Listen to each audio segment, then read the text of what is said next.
Listen, you guys, do you have a God complex? Do you think that unless you do it, it can't be done? That's a dangerous seat to sit in. We have to let God, Jesus be Lord, right?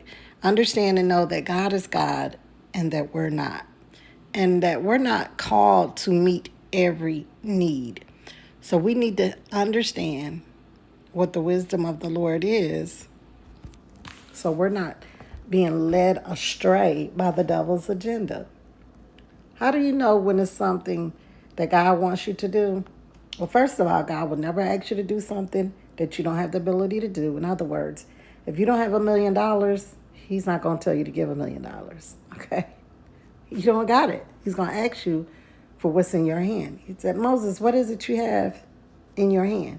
Whatever God asks you to do or asks you for, you already have it, even if you don't know or realize that you have it. Everyone has a way to help someone, even if it's just a resume or word of encouragement or just sharing something that you got, or if you got, go take them, ordering food for them online. I don't know, whatever it is that God is asking you to do. He'll never, so God would never ask you to do something that you don't have the ability to do. In other words, when my ankle was broken, He wasn't telling me to go drive and pick people up and take them places. My ankle was broken. That wasn't something He was asking me to do. If you have to be able to take care of yourself first before you can help anyone else. And I'm not meaning that in a selfish way. I'm just saying physically, I had to make sure that my ankle healed first before I could go drive anybody anywhere. So how do you know number one, never set yourself up in life thinking that you're God. Thinking, the God complex is when you thinking that unless I do it, it can't be done. That's a very dangerous seat. And the Lord taught me early on as a baby Christian, because I've been saved like 30 some years now. One of the things He taught me was quit telling people if they need anything to call you. Stop it. This one time, this lady told me, she said, why people always calling me every time I said, because that's what you tell them.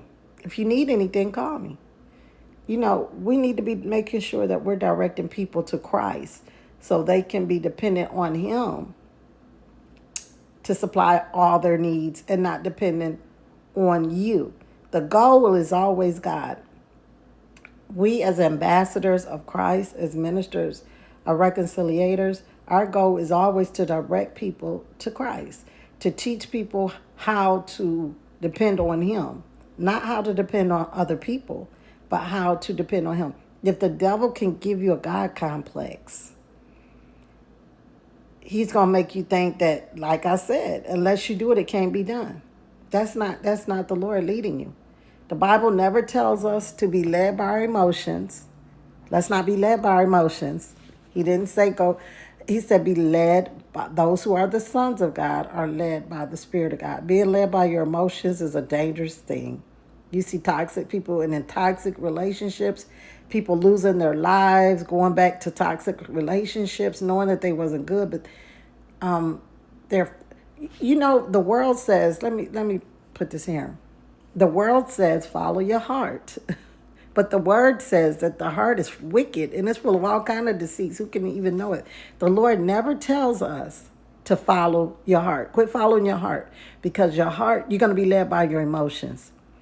And God does not want us to be led by our emotions.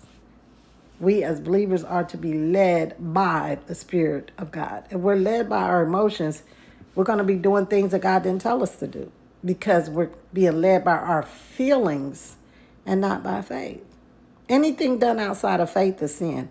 So when people tell me that God said, well, God said for me to do this, or God said, it's easy to judge it. You just discern it. Does it make sense? Does it make God sense? Okay? Because the just live by faith, not by sight. But does it make God sense? If you're, you guys, so the world tells us to, I don't know what's going on with this. The screen is dark.